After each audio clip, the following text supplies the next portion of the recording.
Number 6, the punishment of the grave. The truth is, at the moment of death, the body is separated from the soul. The body goes unconscious, but the soul goes to a new kind of consciousness that is different than the consciousness that it had when alive. Then the soul is transferred to the barzakh, the barrier.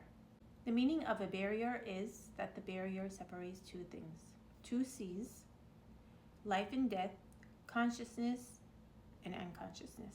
The soul is transferred to the barrier in the Holy Quran, al-barzakh. The barrier, al-barzakh, was mentioned 3 times in the Holy Quran. In its materialistic sense, the barrier between the two seas.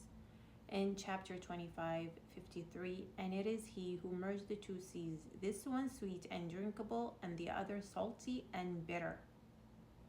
And he placed between them a barrier and an impassable boundary. And in its conceptual sense, a barrier between life and death.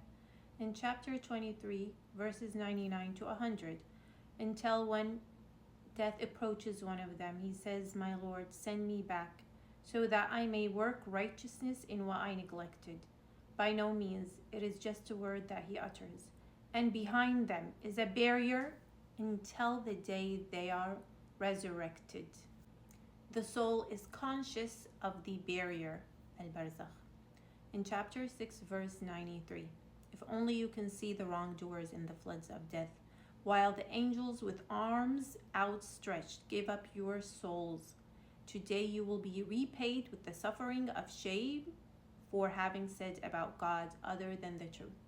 As you can see, the conversation is with the soul. No mention of the body. The angels say, give up your souls, by using a universal law. Another point. Today you will be repaid with the suffering of shame for having said about God other than the truth. Reads in the Holy Quran, الْيَوْمَ تُجْزَوْنَ عَذَابَ الْهَوْنِ. So there is a lesser punishment in al-barzakh, the barrier, than the punishment that they will receive on Judgment Day. As for reward, in chapter 3, verses 169 to 170, and do not think of those who have been killed in the cause of God as dead. Rather, they are alive with their Lord, receiving provision, rejoicing in what God has bestowed upon them of his bounty. And they receive good tidings about those who have not yet joined them, but are to follow them. This is in the barrier, not in Judgment Day, because in Judgment Day, everybody will be unalived, and God knows best.